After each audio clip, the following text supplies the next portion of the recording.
Akashvani. In the program Spotlight, now we bring you a discussion on new procedure for enrollment in online courses and distance education. The participants are Professor M. Jagadesh Kumar, Chairperson, University Grants Commission, and Rajesh Laikh, Anchor. A warm welcome to Akashvani, Professor Kumar. Thank you. Professor Kumar, can you provide an overview of the new procedure for enrolling in ODL and online programs starting from the academic year this year? Right. Just to give you the background, if any institution in India wants to offer programs in the online distance mode or in the online mode, they need to take permission from UGC. And this bureau is called the Distance Education Bureau. We call it DEB, D-E-B. Now, whenever any university wants to start online programs in the undergraduate or at the postgraduate level, every year they apply to UGC. And then after we examine their facilities for offering these programs, UGC gives approval to the institution to start these programs and admit the students. But however, it has come to our notice that there are some institutions which offer these online and ODL programs without taking approval from the UGC. Now, this will put the students in trouble because when they do any online ODL programs not approved by UGC, those degrees are not recognized. So to safeguard the interests of the students, from this academic session onwards, we have introduced a new admission procedure so that students will not fall into the trap of these unrecognized institutions which are offering these online and ODL programs. Okay. So how can students recognize the ODL and online programs are recognized by UGC? Is there any way in which one can find out? At the beginning of every session, when the admissions are taking place, students must visit the UGC website, the Distance Education Bureau website, where we put a list of universities which have been approved by UGC to offer the online and ODL programs. So they must choose only one of these institutions when they want to do the online and ODL programs. So earlier, what the students used to do, they used to go to these universities' links and then apply for admission. But now we have introduced a new procedure, and this procedure requires the student to DEB unique ID by visiting DEB portal. So when the students visit the DEB portal will ask for some basic information such as the Academic Bank of Credit's ID, their name, email ID, phone number. And once the student fills this basic information, the DEB portal will generate a unique ID. And using this unique ID, the student can visit the portal of any of the approved universities. And by entering this unique ID on the portal of the university and by filling up the other basic information, the student can then join in any of the UG or PG programs. So this unique ID that you're talking about, is that the only difference in the procedure from the previous enrollment process for ODL and online programs? You can say this is the only difference, but it has a lot of advantages because this will ensure that every student who is taking online and ODL have an ABC ID, Academic Bank of Credit, and they have already registered in the Academic Bank of Credits. And using this ABC unique ID only, they can create this DEB unique ID. So by introducing this step, there are other multiple things that will happen in the background which the student may not know.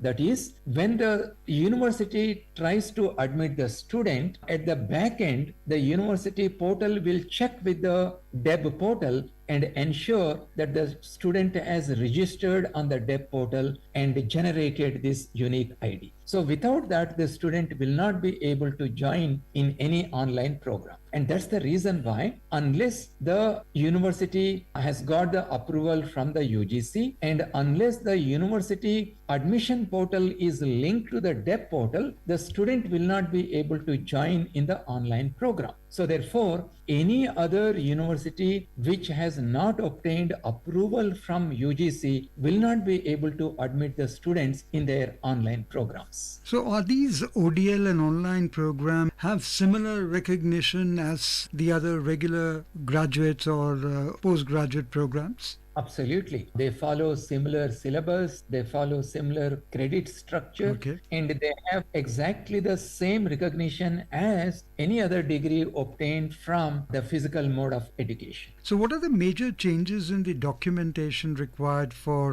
enrolling in ODL and online programs under the new procedure, besides, of course, having the unique ID? From the student's perspective, there is no other difference other than obtaining the unique ID. So therefore, the student doesn't have to do anything extra. But from the perspective of the educational institutions, they need to link their portal to the UGC portal, and they must ensure that they got the approval from the UGC for running these online programs. And number 3, for the students, it is always advisable to visit the DEB portal and ensure that the university in which they want to do the online and ODL programs that is listed on the DEB portal. And I also would like to bring to your to the notice of the students through you is that there are no foreign universities which offer these online programs. Currently in India, there is no recognition for the online degrees obtained from the foreign universities because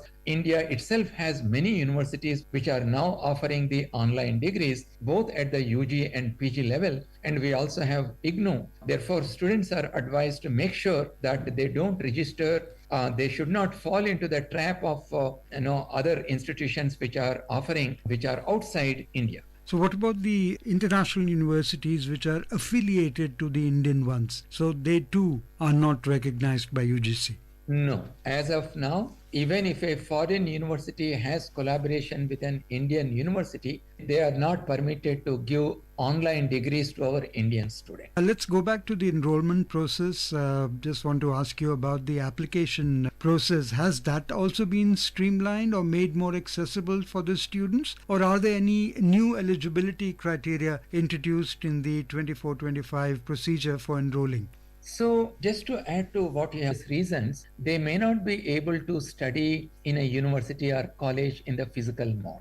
And for such students, these online and ODL programs are very, very useful. Now, we offer UG and PG programs in the conventional subjects, in the arts, humanities, liberal arts such as economics, psychology and other programs. We also offer programs in the science disciplines. So in the science disciplines, they study the theory part in the online mode, but the experimental part, the university will arrange labs in different parts of the state where the students can go and perform the experiments in those centers, the study centers of the university. So therefore, when the students do the online and ODL degrees, either in the science disciplines or in the humanities and social sciences disciplines, they get the same kind of the syllabus and the training. So therefore, these degrees are extremely useful for those students who are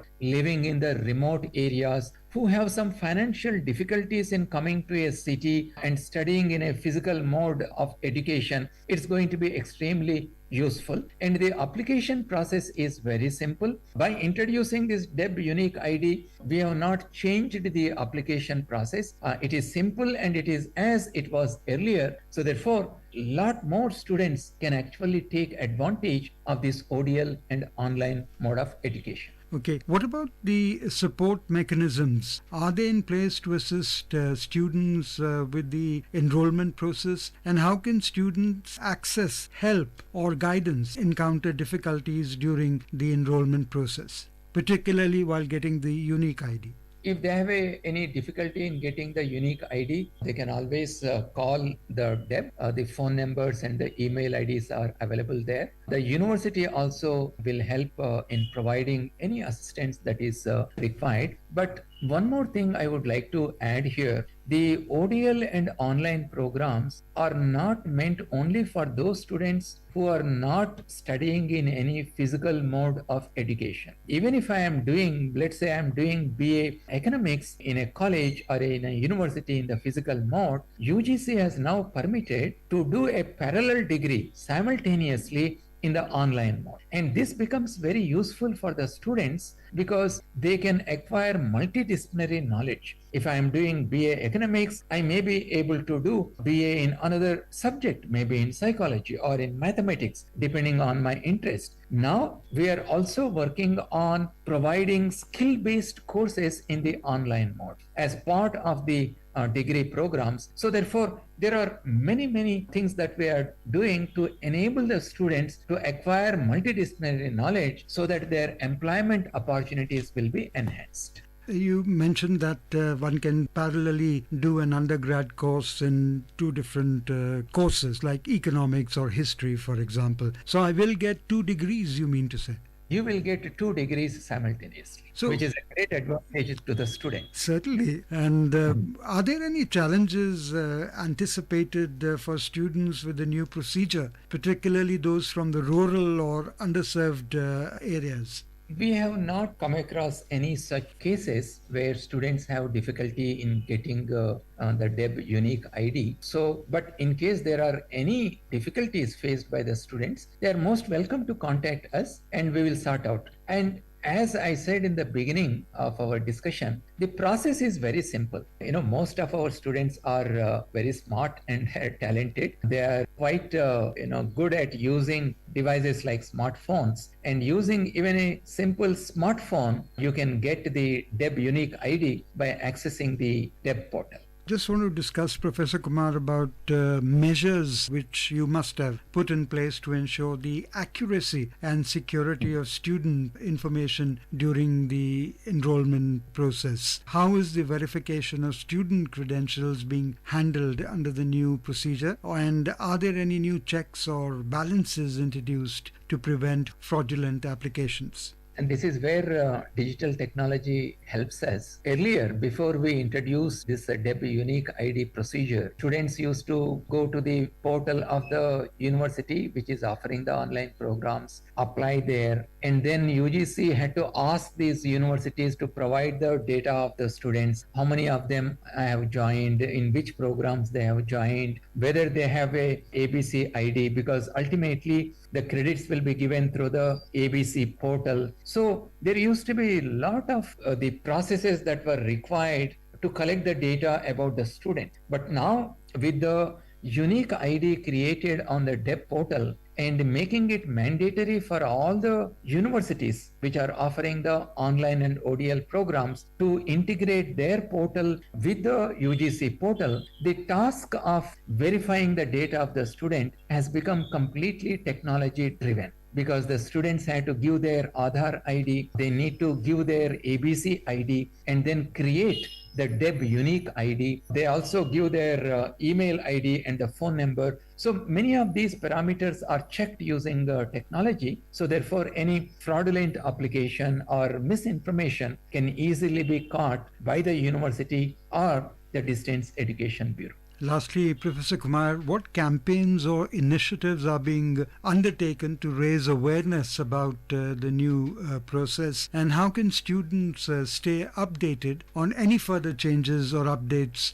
to the enrollment procedure? UGC is quite active on the social media. I know youngsters are, they use platforms like Instagram, Twitter, now we call it X, and LinkedIn. In all these portals, social media platforms, UGC regularly updates all these developments. In fact, when DEB unique ID and the new admission process for the online and ODL programs was announced, there was a very good media coverage and it was well received across the country. So my request to the students is please follow our UGC X handle or follow us on the Instagram and get the updates. Thank you for being with us, Professor Kumar. Thank you very much for giving this opportunity. You were listening to a discussion on new procedure for enrollment in online courses and distance education. The participants were Professor M. Jagadesh Kumar, Chairperson, University Grants Commission, and Rajesh Laikh, Anchor. This program was produced and presented by the News Services Division of Akashvani. You can listen to it on our mobile app News on AIR.